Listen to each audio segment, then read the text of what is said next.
welcome Dr. E. Michael Jones. He likely needs no introduction in this sphere, but I will try to do you justice. He's a prolific author, lecturer, publisher of Culture Wars magazine, former professor at St. Mary's. Welcome, Dr. Jones, and thank you so much for joining me today. Thank you. It's my pleasure. This has been a highly requested interview. I have long since said that you were what we wanted and failed to get from Jordan Peterson, and your spiritual guidance has helped bring me back to Catholicism. Your work has been hugely influential to me and to my family, and if it's okay, that's kind of where I want to start today. That's great. Thank you for saying that. I'm honored to hear you say that. One of the reasons your work has resonated so much with millennials, especially with lapsed Catholics, of which I am a part, is that we feel lost, we feel empty, bereft of purpose in our lives, and we need a path back. This is why this concept of logos has uplifted the dissident right. I know it may be a bit redundant because I've seen you do it on like every live stream, but for viewers that may be unfamiliar with your work and with this concept, would you mind giving a brief explanation of logos, how this is innate to us, to humans across cultures, and why this concept has spoken to so many millennials and Gen Zers in particular? Well, thank you for asking. The reason it speaks to people is because the world that we live in is full of chaos. And you're constantly told, if you get an education, the whole point of your education is to tell you that everything is meaningless. The whole universe just happened. It's like shit happens. And that's not really a good explanation of anything. And so it's basically chance and chaos that caused everything. And so how are you supposed to make sense of life? Well, you're not supposed to make sense of life. That is the whole point of the educational system. You're supposed to become a docile sex robot and wage slave. Mm-hmm. And that's why we have things like pornography and entertainment and sports and everything else. It's to keep you from thinking. And so what you have is a huge sense of frustration among people who go to school. They spend a lot of money, they go into debt, and they end up being stupider than when they entered the institution that they paid so much money to. Because the professors are paid to keep you docile. They're not paid to instruct you. They're not paid to liberate you. They're not paid to connect you with the order of the universe, which is what logos is. So what is it?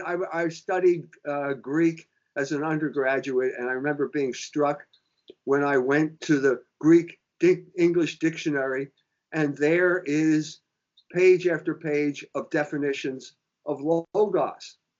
I mean, and we are crippled as English speakers because we just don't have this richness associated with the word. Mm-hmm. So the crucial issue comes when you read the Gospel of St. John, which was written in Greek. And it was written in Greek deliberately as an opening to the Greek world after the Jews had basically driven Christians out of their synagogues.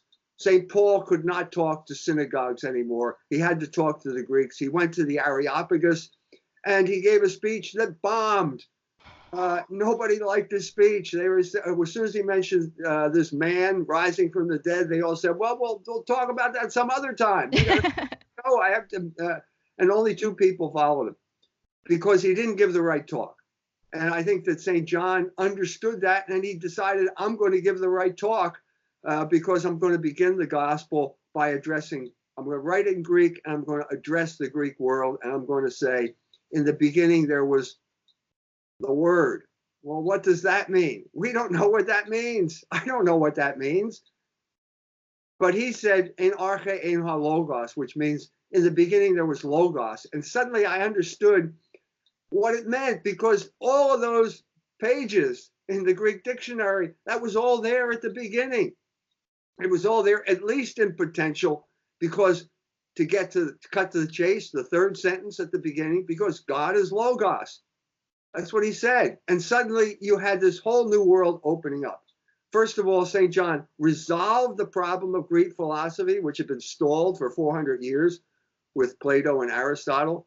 Aristotle said that God was the unmoved mover. He was in eternity. He was perfect. I understand that. That's great. He has to be that in order to be God. But if that's the case, why should he care about me? And the Plato said, well, no, he's the demiurge, which means he's the worker of the people. So he cares about you, and he's in time. Well, wait a minute. If he's in time, he can't be God.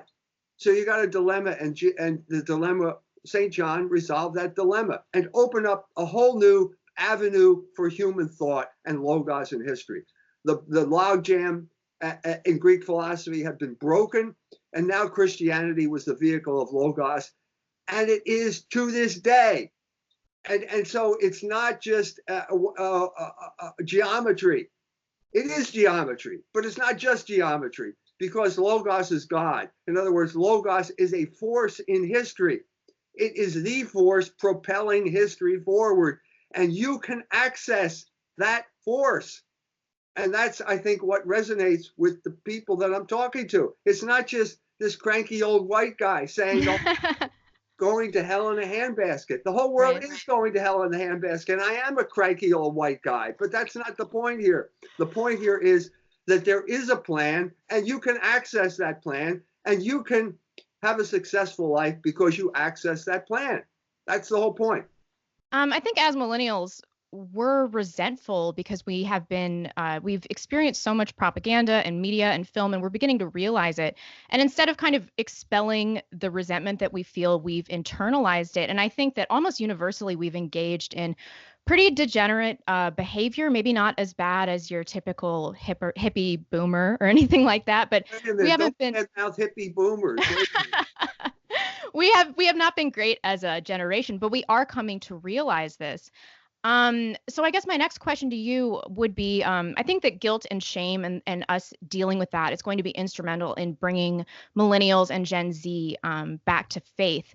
So what would you tell a young leftist that is burned out by a hedonistic lifestyle and wants to find God, wants to get married, wants to start living a moral and fulfilled life? Because this seems like such a daunting task. It's so much easier just to rework your vision of morality and just become a leftist because it's so much more permissive morally. Permissive, yeah. And it also creates violence. Mm-hmm. I don't have to tell people that their lives are a mess. People know their lives. Yeah. Okay. I can explain why your life is a mess, because I've done a lot of research about all of the people who made your life a mess. Yeah. And I'm talking about social engineering in the broadest terms. I mean, I'm old enough to be your father, but I was a guinea pig in a social experiment that no one talked about. And no one was supposed to talk about, because if the people understood what was going on, they'd understand how to fight it. So the secret to this whole plan is to keep you in the dark that there's a plan. So, for example, when I grew up as a small child in an Irish neighborhood, and suddenly the black people showed up, and we were ethnically cleansed. Now, I think I'm the first one who ever referred to that as ethnic cleansing. Before, it was called white flight, and somehow you were considered white, even though we were Irish. You were considered white, and you were to blame for the fact that you got ethnically cleansed. So I had to do some research and explain that is not the story. The real story is in the book, The Slaughter of Cities. And I've gotten into this with the white guys too. You know, they're saying, well, they were black people. Well, yeah, they were black. Of course they were black. We weren't white. We were Irish, but we became white as soon as we left that Irish neighborhood and moved to the suburbs. And that was the whole point of social engineering. Okay. And when you come right down to it, I've had this conversation with black people as well, with Cynthia McKinney. I said, black people were the proxy warriors of the oligarchs at that period in time. They were the people behind that move were the Ford Foundation, and they were as white as I was. And they were the ones who were using these black people as proxy warriors. So I think that the whole racial thing, the whole racial narrative is wearing out now. I think people are feeling that it's superficial. I think that it filled a vacuum, especially in places like England and Sweden. I've been on Henrik's Red Ice program a number of times. We just did a nice show on Swedish film. Mm-hmm. And you have to understand they had a coherent culture, and but it was Protestant, and they had a Protestant state church. And over this period of time, the Protestant church evaporated. Its influence evaporated, and that caused a vacuum. And the vacuum, nature abhors a vacuum. And so something had to fill it. And what we're talking, I just did a review of the film Midsummer, which is a horror film set in Sweden. And it's about the rise of neo-paganism in Sweden. And Henrik got all upset about this. He said, this shows hatred of white people. Well, it's really about neo-paganism. And you're sensitive because basically what happened here is, okay, the faith evaporates. The Lutheran faith evaporates in the beginning of the 20th century. And then the people, well, what's going to fill that vacuum? Well, what filled it was socialism. Socialism is Christianity without Christ. And it was compatible with what the Swedes believed. And so that seemed like something. And so Ingmar Bergman and Harry Schein, who wasn't Swedish originally, and Olof Palme created a whole revolution in Sweden of basically socialism taking over the country and going to create heaven on earth. Now, to have heaven on earth, you have to have sex. And so sex became part of the Swedish socialist revolution. It was put into the films. It eventuated in pornography, and that wrecked the family. That's guaranteed to wreck the family. And when you wreck the family, you wreck the social order, and the social order goes down the drain and it collapses. And now we have another vacuum. And now the church is gone completely. And this vacuum now, well, how are we going to fill this? Well, it's white nationalism. Right. Suddenly the Swedes think they're white. Why do you think you're white? You go skiing in the winter, you speak this funny language like the Swedish chef. Why do you need to be white? Well, because there's no other identity. They're at a loss. They don't know what their identity is because their identity was bound up with Swedish Lutheranism, and that's gone down the drain. Right, so what you're seeing, I think, in all, like England as well, all of these formerly Protestant countries where they had a state church are collapsing now, and the vacuum has to be filled. And so in England, you've got, if you're male, you become a white guy. If you're female, you become a Muslim. But I'm trying to say, look, there's a better alternative to this, and that's Catholicism. And that's in a sense what I'm trying to explain. Look, England was Catholic for 900 years. It's only been Protestant for 500 years. So it's almost twice as long, and that created the basis of a civilization that lasted even without it. And I'm saying it's easier, believe me, to go back to Catholicism than it is to convert to Islam and white nationalism. Right. If you do that, you're going to have conflict. There's no way you can reconcile Islam and white nationalism, whereas Catholicism can reconcile that whole gestalt and come up with a new world order. I think that's definitely true. And I recently made a video about this. I've spent the last 3 years kind of identifying what is symptomatic with our culture and identifying that as causal, multiculturalism, open borders. And then I was talking to my friend Morgoth's Review. I'm not sure if you're familiar with his channel. It's a fantastic channel if you guys haven't checked it out. And I was explaining this to him, and he's like, no, you're not quite there. And he was like, think of society as an immune system. With a healthy immune system, society is going to be able to repel things like open borders and subversion of other kinds. But because we are sick as a society, we're allowing these things that otherwise we would be able to resist, just infiltrate and destroy our nations from within. And I think he's totally right. So you think Catholicism as a unifying force would be able to prevent all of the things that we on the right have really incorrectly been identifying as causal, as those things that are destroying our nations? Yeah, I think it's so far gone that it's the only hope. Because it's not only a very sophisticated system of morality and culture and everything else, there's a supernatural element to it, which any ideology does not have.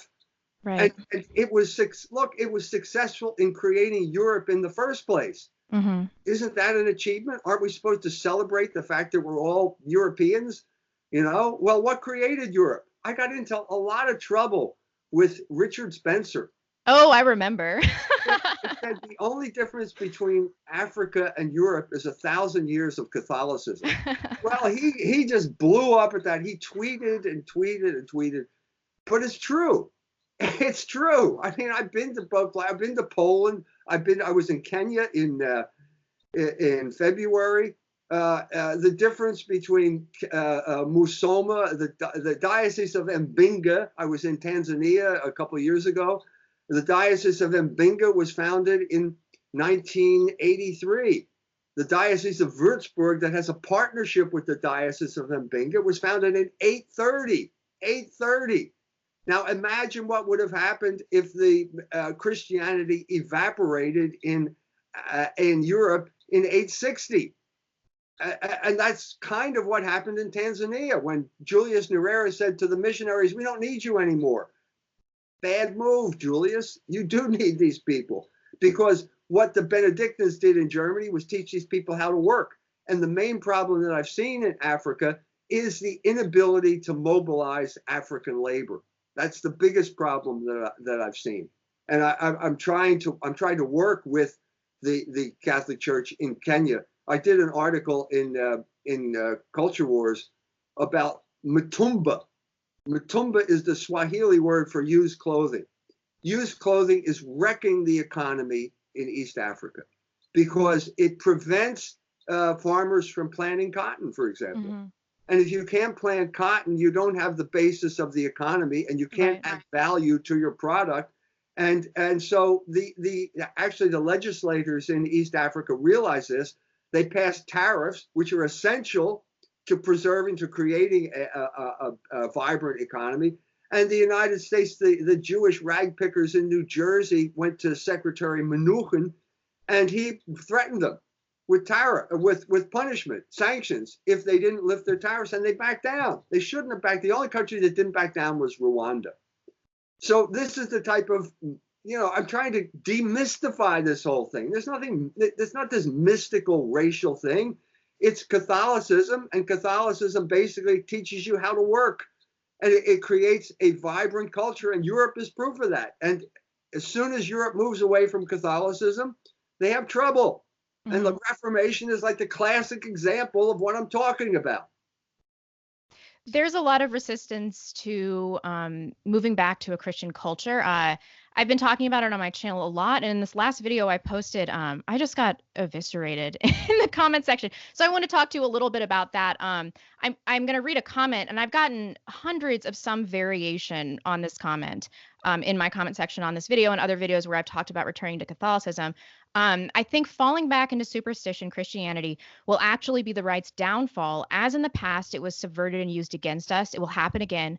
Also, a philosophical foundation is possible without the need of a supposed omnipotent Santa Claus that watches over us to see if we're being naughty or nice. People are just saying this over and over. So I suppose my question is, does individuality, individualism, human rationality contradict the nature of faith? And is it possible to develop a sense of unifying morality in our culture in the absence of faith?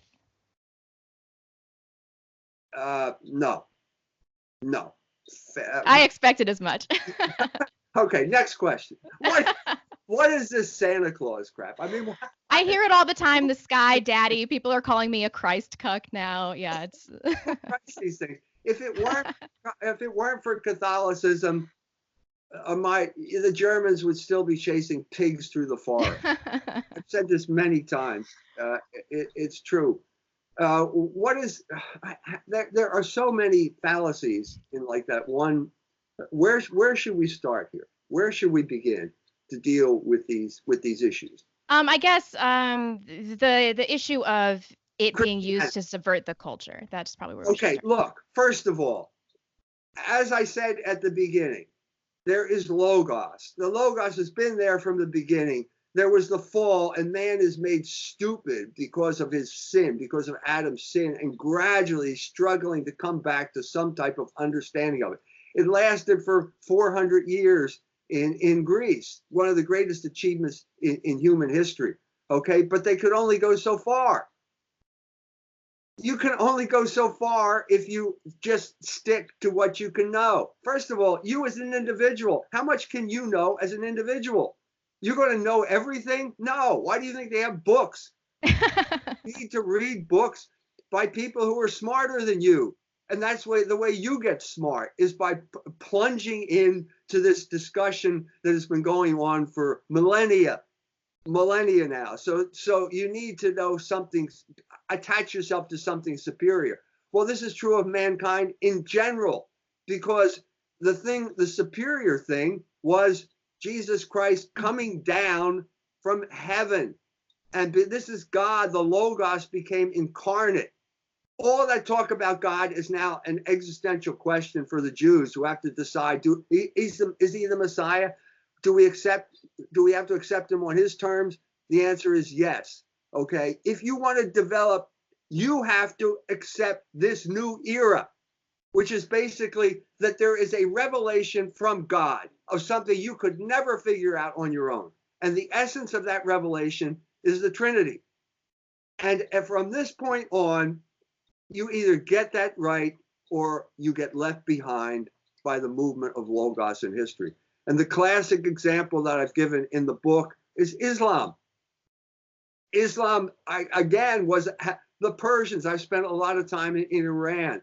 I have had deep conversations with Iranians about the whole spiritual issues. Okay, I like these people. They are the politest people on the face of the earth. You know, I was walking down the street in Tehran and they were surrounded by women in chadors chanting "Death to America," but they're very nice to me. You know, they make this kind of distinction between the person and the government. If you don't, I'm back to this. If you don't get this distinction right, history will pass you by. And so the Muslims had a much higher civilization than Europe before, while my ancestors were still chasing pigs through the forests of Germany.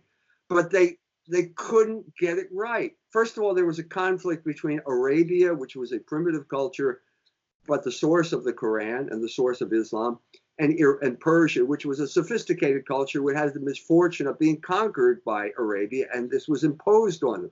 So you had these great Persian thinkers who were constantly being thwarted by a kind of Islamic fundamentalism. And the fact that Islam got its idea of Christ from heretics who couldn't understand that Jesus Christ was true God and true man. So I'm saying you have a choice. Once this happens, you have a choice. You can do it on your own, okay? But you will not be successful because you don't have the proper tools. Or you can accept help from something outside of yourself, something outside of human reason, in which case you will be more successful, but you have to be humble and say, well, I got it from God. I can't succeed on my own. So you have people like Philo, the Jew from Alexandria, who basically couldn't accept that fact. He said Jesus was created by God, which means he's a creature. And because of that, it was like, I'm going to stick to Platonism no matter what. Well, the point of this is, if you want to perfect Platonism, you need this Logos. You're not going to perfect it. And so you relegated yourself to the bywaters, the backwaters of history because of your pride, because you want to do it all on your own. So if you want to do it all on your own, good luck, fella. Good luck. I suppose that answers my next question. Right, guys, do it on your own. Say a prayer to Thor the next time, okay? Do it on your own. Can any movement endure without faith or without a belief in Logos? I suppose you just answered that, no. But that brings me to the question of the American experiment. Is there anything left of this country? Are we doomed because of our Protestant foundation?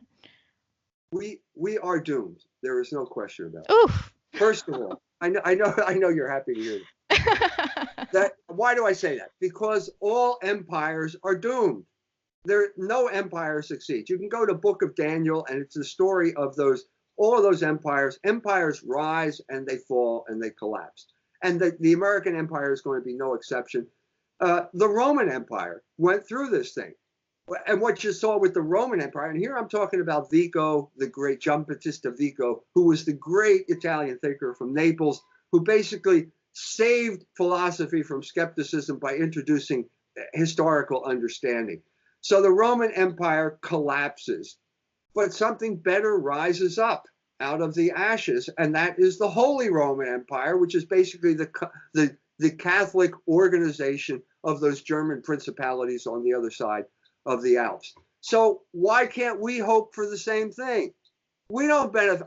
Maybe you do. I don't benefit from the empire. I pay taxes. My children can become cannon fodder, but I don't benefit from it. You know, so I would be happy to see it go. I would be happy to so that we did not to defend it anymore. Why do we need to defend it? It doesn't. It's gone anyway. I mean, 40 years ago, I arrived in South Bend, Indiana, and was struck by the 4th of July celebration. I mean, we were all together as Americans. Well, guess what? We don't celebrate the 4th of July anymore. Guess what we celebrate? We celebrate gay pride. Yeah. Because we have a gay mayor who has commandeered the resources of our city to promote his wicked ideology and his own wicked lifestyle. Mm-hmm. So that's a sign that there are no Americans left. That's a sign the American empire is on its way out. And I think what we should pray for is a peaceful transition back to an American republic. That was my next question. In the interim, typically what I tell people to do is just try to live good lives while we can. But what is the interim solution? Do you think we should balkanize, retreat to the heartland? Do you think that we have an opportunity at some point to regain these urban centers that you've talked about this a lot, that used to be great places to live? Well, they still are. I mean, so I was in Chicago. I mean, Chicago is booming.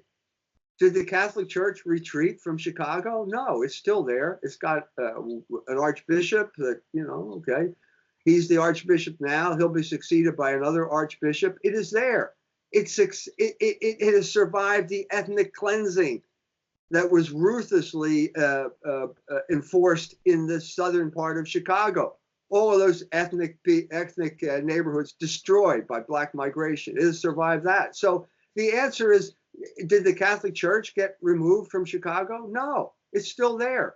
And you can still become a part of it, and you can still live in that culture as part of it, and yet have a successful life because you have an understanding of the culture that you don't have if you just present yourself as a willing victim to the whatever job you can get.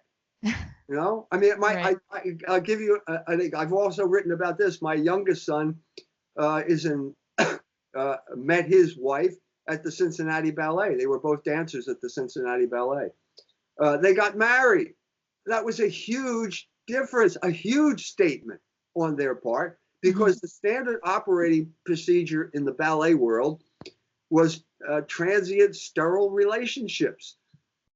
Complete economization of the relationship between a man and a woman. So you find somebody attractive, you move in with him, and you cohabitate until one person's contract gets terminated. And that's the end of the relationship. I mean, what kind of relationship is this? So they went against it. They got married. They invited the entire ballet company to, and they showed up, all except the director of the ballet, Victoria Morgan. She didn't show up. And in the next contract round, she fires my son and promotes my daughter-in-law. Now, this was a direct assault on their marriage. You can't tell me any other way. I've written a book about it. Victoria has read the book, so she knows what I'm talking about. It was an attack on their marriage, and trying to enforce the norm that if you're a professional, you have to engage in transient, sterile relationships. Mm-hmm. So the result was that Courtney got pregnant. And not only did Courtney get pregnant, my daughter-in-law, she inspired 3 other ballerinas to get pregnant. And an epidemic of pregnancy in the nothing like this has ever happened before. I'm sure the directors were devastated. But it was a protest. What I think you're seeing here is a protest against the norm of transient, sterile relationships. Mm-hmm. You can do it. I'm saying you can do it with the help of the Catholic Church, which is exactly what they did. Go to Amazon Kindle, read how Meyer Lansky took over the Cincinnati Ballet, and you'll see the details and the big picture of that story. I'm saying to the millennial generation, I'm saying, You have been subjected to the most ruthless form of social engineering in human history. Pornography is just one example of it. The kids I know tell me, I grew up with pornography on my cell phone. This is ruthless. It's unconscionable, but you can beat it. Mhm. I'm saying you can beat it, and you can end up doing a successful life. You can have leading a successful life. That's the point of what I'm trying to say here. And marriage is such a stabilizing force. I got married last year, and it's just been wonderful to have this element of my life to kind of rage against the machine, to have this stable factor, not have to date anymore, not live in cities. We recently moved to Idaho, and it's just changed everything. It's changed everything. So my next question is about the normie. Well, I don't really like that term. But I spent a lot of time trying to convert normies into our political ideas. And I've recently started to think this is futile. If we can just shift the Overton window, if people will become religious, I think this is a bit of a self-correcting problem. And so I was wondering what you have to say about that. Do you think it's a waste of time? It's an act of futility to try to convert people into our political mentality? Or should we just lead by example and be good Christians and hope that they follow suit? I think conversion comes about as a result of an understanding of the situation. And I think that what we can provide is an understanding of the situation that the mainstream organizations like the university or the media cannot provide. We can provide, first of all, an explanation of what really happened to you. You know, like sexual liberation is a form of political control. That's why I wrote the book Libido Dominandi. That's what it is. And people have told me, and people write to me and say, I stopped watching pornography when I realized you were right on that.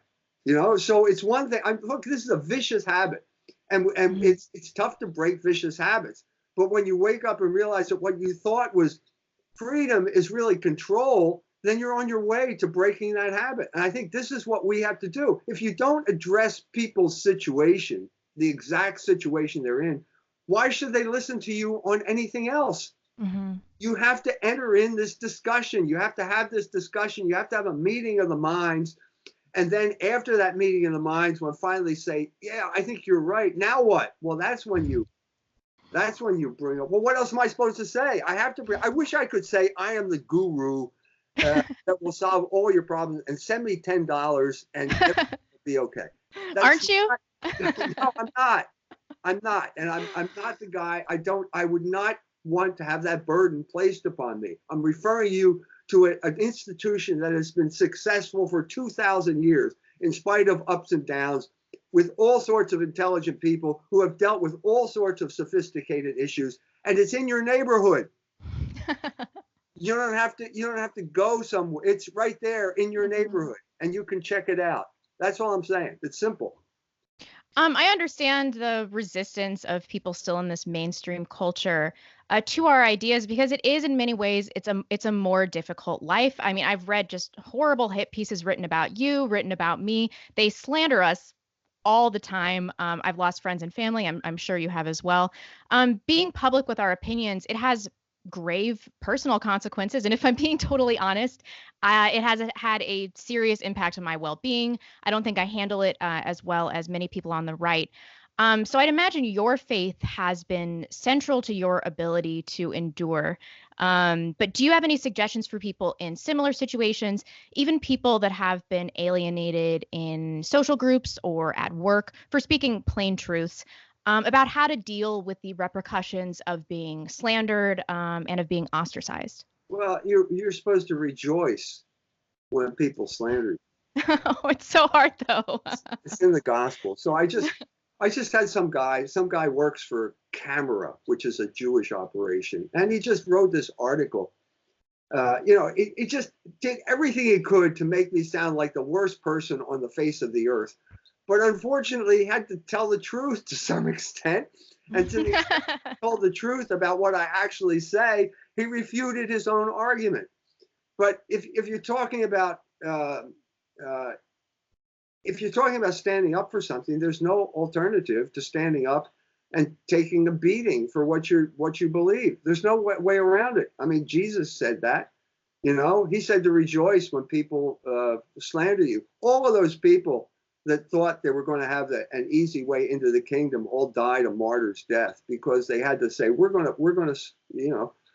I'd rather die than deny what I know. And if they'd rather die than deny what they know, are you going to be upset because you got unfriended on Facebook? Is that comparable? Is that comparable? I mean, oh, it hurts me when people unfriend me. I go through a crisis every day when people unfriend me. Actually, nobody unfriends me on Facebook. I have 1,000 friends on Facebook, and that's the limit. So what I'm saying here is that all of this is part of a transition, and you have to be able to endure the suffering, because you cannot get through the transition unless you endure the suffering. So I'll give you my example. I've said it many times. I was hired as a professor at St. Mary's College to teach American literature. I moved my family out here. I bought a house. And then 1 year after I get here, I get fired for being against abortion at a Catholic college.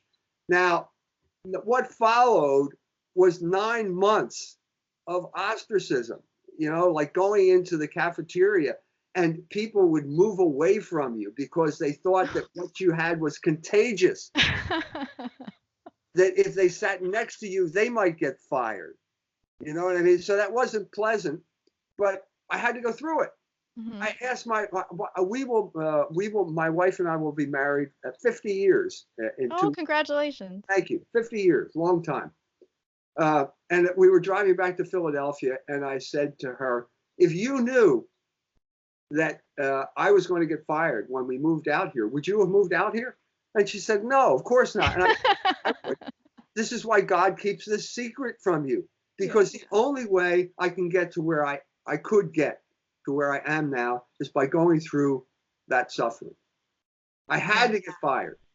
I had to get fired because that was what launched me into my career as a writer, because I started a magazine. I started a magazine called Fidelity Magazine, and it was almost 40 years ago that I did this. And it was through that I allowed myself the leisure, the stability to do the research that had to be done, instead of the research that the university and the grants of Washington wanted you to do to enslave the poor students who were unfortunate enough to have you as a teacher. I had to go through that.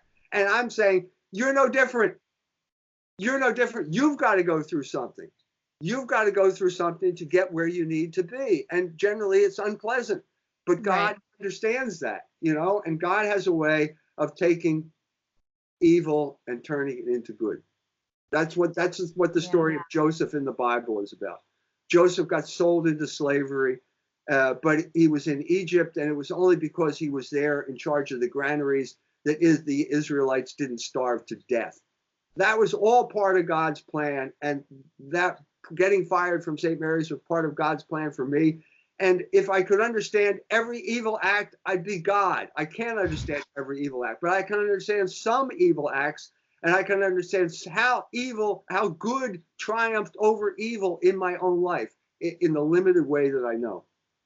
And I do kind of believe that only what we can handle is put on our plate. And so every time I do an interview with a different person, I'll ask them, if you knew then, before you started your channel, before you wrote your book, if you knew then what you know now, would you have done it? And universally, the answer is no, but I'm so happy that I didn't know that and that I'm in this situation, because the struggle has made my life more meaningful, more purposeful. Yes. And I just think that's such a good answer, what you've gone through, because it's good that we don't know. We want to know, but it's good that we don't. So yeah. And it's also doesn't change the fact that you have to be smart in what you're doing. And I'm saying that one of the dumbest things you can do at this point in history is to identify yourself as a white guy, because that means you're going to lose, because all white people are racist. And I'm not white anyway. I'm German and Irish. And I'm saying it was imposed on my forebears as a result of social engineering. So why should I identify with my oppressors? Why should I do that? It's stupid. I mean, and there's so much diversity amongst white cultures as well. I do encourage people not to go on the defense about being a racist. Like, I'm constantly seeing people on the right like, I'm not racist because I don't say this, I don't believe this. It's like, just don't don't defend yourself. They're going to call you racist no matter what. Right. So in general, I try not to do that, although it's very difficult. Sometimes when these hit pieces are written about us, you want to be like, that's not who I am. That's not what I believe. But it's better to just be like, they're going to believe whatever they want about me, irrespective of my actual Well, opinions. this hit piece got it right. The guy got it right. He says I'm a Catholic, and Yeah. for that I am grateful, because you want to take on the Catholic Church. Well, good. That's a hill I'm willing to die on, because I have to. I Yeah. have to. It's part of my commitment as a Christian. What I don't want to do is, hand out spears. Okay, here's your spear. There's the machine gun. Charge the machine gun with your spear. That's a bad idea. It's not going to work. The other thing is that I did an article on motorcycles once, and there was a story of the biker rally, and someone yells, "Hey, asshole," at the biker rally, and everybody turns around. Well, that's not a good idea. You know what I mean? So don't identify with the commands of your oppressors. That's what I'm saying. You have an identity. I'm offering everyone an identity that I think is going to win. I'm dead serious. They are going to lose in this battle. If you take me on and try to call me a Catholic anti-Semite, you're going to lose. You're going to lose. And I think because it's not going to work. And every time you try to portray my position as a way of destroying me, you have two choices. Either you can lie about me, or you can tell the truth. And if you tell the truth, well, then I win. And so this guy, in attacking me, was forced to tell the truth in a way that proclaimed the opposite of what he believed. If it's okay with you, I kind of wanted to switch gears here. I have another topic that I've just been dying to discuss with you, because I've only heard you talk about this for like 10 to 15 minutes. I haven't gotten too much information about it, but I did want to talk a little bit about art, modern art, where it went wrong.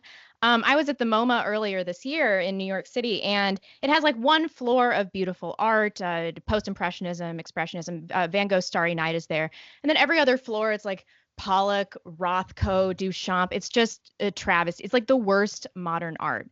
So I think we can agree that a cultural loss of faith has manifested in this uninspired, at a minimum, but for the most part, aggressively bad and offensive art. My question to you is, if we return to a faith-based society, do you think there will be a resurgence of inspired and transcendent visual art? Yes, because it's an expression of the soul of the person who's doing it. So to get back to abstract expressionism, Jackson Pollock, the man Time magazine called Jack the Dripper, drip, buckets of paint with holes in the bottom, and would drip it on the canvas. Do you think he succeeded because of his artistic ability? Well, once you move away from mimesis, or the imitation of reality, there's no criterion anymore of whether it's good or bad, or whether you're hanging it right side up or upside down. Right. But at this point, it becomes a vehicle for other people. And so what happened at this point is two things. First of all, the dealers got involved in New York City, and they turned the art world into a form of insider trading. Mm-hmm. Because basically what they're saying is, if you buy this, I know you can't tell whether it's upside down or right side up, but if you the price will increase, right? The price will increase, and you will get your money back, and you will get a return on your investment. And it's true, because everybody started to buy it. So if everybody buys it, well, then, yeah, the price is going to go up. Mm-hmm. Like anything. Rothko sold recently, I think, for like $53 million. Right. Rothko. Right. Yeah, Mark Rothko. God bless him. So the other thing that happened here was that the CIA got involved. This is now a story that everybody knows. The CIA was in the Cold War. They wanted to demonstrate that America was superior to the Soviet Union. The Soviet Union, the style there was known as socialist realism. You've probably seen it, chicks with big biceps holding wrenches, fixing big machines, looking off into the future. I like it. I was in St. Petersburg, and there's a magnificent statue of Lenin as you enter the city. Magnificent, with his coat flowing behind him. Some great sculpture. But But the United States was the opposite of this, and this was basically freedom. This meant you could be Jack the Dripper if you wanted to. Anybody can be a famous artist in America because we're all so free. So what happened is that the CIA persuaded Nelson Rockefeller as the front man to buy up these Jack the Dripper paintings and put them in Chase Manhattan banks. Mm-hmm. And so the message you got from this was, I had the clue what this is all about, but rich and powerful people think it's good, so therefore I should think it's good. So you become docile. It's supposed to be freedom, but all you're doing is promoting docility because people are buying things that they don't understand. Right, right. So you think it happened in the abstract expressionist period? I thought that during post-impressionism, some problems began to arise, like I hate primitivism, and then that entire realm of art, and then some color stuff I really didn't like. So I've always thought that it kind of predated that, at least the period that it began to erode. So that's an interesting take. I did one of the chapters in Degenerate Monitors is on Picasso, who had genuine talent, but yeah, was filled with hatred for reality, based on his relationships with women largely. And so he got these, Cubism became basically his way of distorting women. The portrait of Dora Maar is all you need to know about his attitude, where Cubism came from. And some of it's grotesquely sexual as well. But in the older periods, when he did the old guitarist, he was fantastic. And he did a lot of excellent rendering. Some of his realism was very, very good. But then in the Cubist period, it just all falls apart and becomes like very vulgar. It's a very vulgar period in his career. A lot of it's pornographic. Some of it, but he had talent, but he used to do imitations of Ingres and Monet, because I think he realized he would never have the patience to achieve their level of art. And so he hated them. And so he did these distorted versions of it because he knew that he squandered a gift. Mm-hmm. Yeah, yeah. That was actually my next question.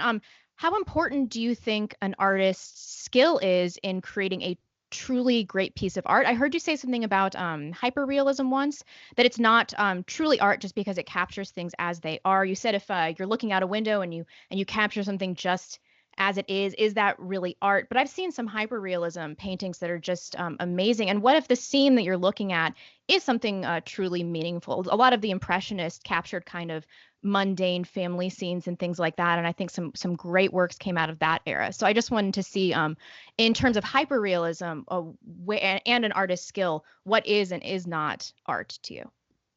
Well, I mean, let's face it, there is a logos to the world we live in. There's an order and a beauty to the world that we live in. But in order to make a compelling work of art, you generally have to compose the picture. Mm-hmm. And generally, if you look out the window, it's not composed. It's potentially composed, but it's not composed. And the genius of art is to combine essence and existence. That's the book on aesthetics I'm going to write after I write the Logos book, because so to go back to my experience. I went to the Rubens exhibit in Toledo, Ohio. Couldn't get in, had to go wait around for 5 hours. And so we walked through the abstract expressionism wing of the thing, and this is sort of design without any type of existence. It's essence, like triangles and stuff like that, but there's no existence there. And then you go to the hyperrealism, and it's obvious the guy took a picture and he's kind of painting in the picture that he took, and that's existence, but there's no essence, there's no form. And so then I finally got in to see Rubens, and there's the portrait of Princess Spinola Doria, and it's both at the same time. It's like really organized and really real at the same time. And that's the genius of art, when you can combine essence and existence in one burst of energy, and that burst is called beauty, because you've combined both of those things. I think that's so well said. And as a society, I hope that we really can recapture that, because it's just such a sad cultural loss that we are failing miserably in visual art. It's such a huge loss. And we haven't always been like this. A lot of good things came out of magical realism and some other eras. I don't see why it's so particularly void of artistry these days, but it must be a So faith thing, right? let's take one hypothetical situation. You have talent, let's say. In order to, you want to develop that talent. How are you going to do that? It takes perseverance. It takes courage. It takes all sorts of things that are basically moral, spiritual values. And where are Right. you going to get that? Are you going to get that by having sex with as many women as possible and taking as many drugs as possible? No, probably not. You know, that's some weird idea of art, what an artist is that has arisen over the course of the 20th century. No, it's hard work. How are you going to get the perseverance to do that? Only with spiritual help. Yeah. God gave you a gift, but you have to contribute to the development of that gift. And the only way you can do that is by working at it. And the only way you work at it is if you have a stable life and live within the bounds of the moral order. I think that's definitely true. I don't think there's no other way to succeed. That's like anything in life. And that's why it's important to create a stable life for yourself. And the way most people do that, the overwhelming majority of the human race does that, is by getting married. It definitely is a stabilizing force. Yeah. That's what I remember as a totally disoriented 20-year-old thinking that I wanted a life. I was in college. College seemed like a repeat of high school. I wanted a life. I wanted my own life, not the life that everyone else was imposing on me. And the only way I could get it was to get married. Yeah.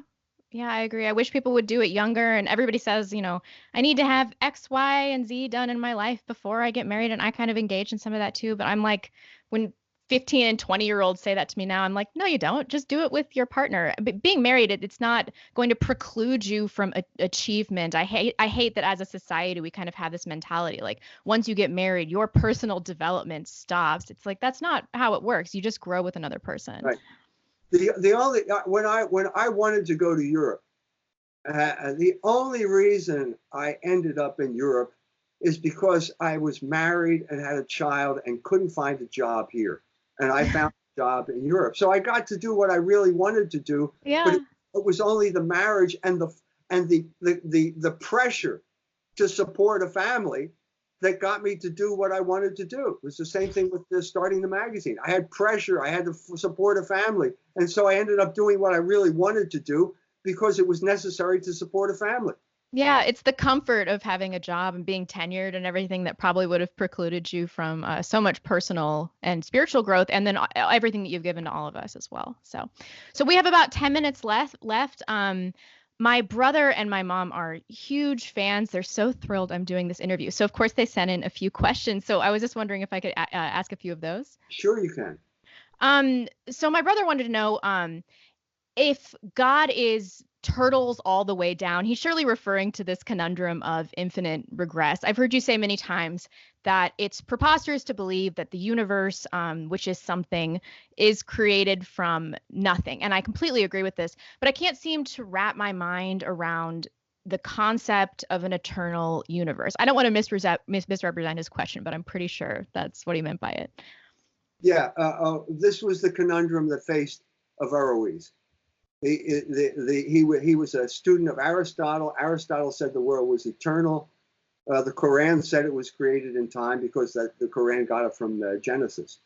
So who's right? Well, he couldn't figure it out. But Aquinas, who was a student of Averroes, figured it out for him. He wrote a small pamphlet called De Eternitate Mundi Contra Murmurantes. So the eternity of the world against the murmurers. And he said, even if the world was eternal, it had to come into existence. Now that is a really sophisticated thought. Mm-hmm. People cannot distinguish between time and causality because we see causality as time. But right. It's true. He made that distinction and suddenly he solved that dilemma. That is the whole point of the so you can't have the turtles all the way down thing is a reference to the Hindu cosmology. There's a picture of there's the Earth, which is like a half of a semicircle. It's half of a circle, and then the Earth is resting on the back of 4 elephants, and the 4 elephants are standing on a turtle. Mhm. So I got into a discussion with my Indian friend and said, well, what's the turtle standing on? There's an answer on the internet. The answer is it's turtles all the way down. That's impossible. Okay, that is impossible, because there has to be something that doesn't move. Because you can, think of a bridge, for example. You're building a bridge. You have to build the pad that the bridge abutment is based on. Now you have to get on something that won't move. There's water, there's mud. You move all the water, move the mud, and you got to find something that won't move. Okay. If you can't find that, it doesn't matter whether you have a billion or a gazillion bricks or tons of cement, because it's not going to stand up. That's the same thing with the universe. The universe has to have something that was not created. That is the creator. That is the thing that does not move, and that is what sustains everything else in being. I think he'll be very satisfied with that answer. Thank you. This is from my mom. So we've seen with the recent deep state coup and with Brexit that we have less say in our democracy than we previously believed. So are elections just kind of an illusion? Well, I hate to be cynical here, but let's take the current ongoing Democratic primary. Mm-hmm. Okay, now I've been told that there are 4 top candidates. How? Well, how do we know this? How do we know this? The fact of the matter is, we're talking about 4 top candidates. Not one vote has been cast. Right. So who's determining who these 4 top candidates are? Well, it's not the people of the United States. Who's making this determination? Well, it's the oligarchs who control the media, who control the polls, who give the money. So you have all of these parameters, like how much money did he get? None of this is the same as a vote. The mayor of our illustrious gay mayor here is a classic example of this. Okay, who's going to vote for him? It's not clear anybody is going to vote for him. He claims he got 80% of the vote in South Bend. What he got was 80% of the 11% who showed up at the polls. It's basically a rigged election. Right. Because every election in St. Joe County is rigged by the Democratic Party. Okay. So he got 8% of the vote, and that's giving him a mandate to do what? To do what? Nothing. So I'm feeling, I just don't think we have representative democracy. We have. I totally agree. Donald Trump, I think, was an expression of the voters' dissatisfaction with the fact that 2 parties represent the oligarchs and no party represents the people. But after he's been in office, he's been nothing but a disappointment. So I know. And that kind of leads to my next question. If elections are an illusion, how do we exercise our discontent with the ruling class and our inability to achieve our objectives through democratic means? I mean, I'm not really sure what to do in the next election because I really advocated for Trump, but he has just been such a dismal disappointment to me. Every time I bring this up on my channel, it infuriates my audience, but I'm truly disappointed in him. I know he can't deal with all of our problems and we shouldn't have put that on him. But still, I think it's been worse than I anticipated. And so I'm not really sure like what do we do in 2020? Well, if every election is the choice of the lesser of 2 evils. Yeah. So if Hillary Clinton runs again, Donald Trump will get elected because he sure will. Yeah. Can anyone think of a lesser evil than Hillary Clinton? But what I think what we're seeing here is a gradual withdrawal from the public sphere, a gradual withdrawal from the political process. And St. Joe County is a classic example. You're confronted with a rigged election every time you hear. The only election that makes any sense here is the Democratic primary. The Republicans are simply chosen to lose time and time again. So that's why only 11% of the people show up for a vote here. This is a sign of the sickness of the system. That people have lost faith in the system. Right. They don't show up at the polls anymore. That's a serious problem. But I don't see any indication that anyone in any position of power is going to do anything about it because they like it that way. They like to have the fact that they don't like democracy. And when democracy does succeed, as for example, when Indiana passed the Religious Freedom Restoration Act, the oligarchs came and landed in Indianapolis and told the legislature to rescind its own law. And they went along with it. Mhm.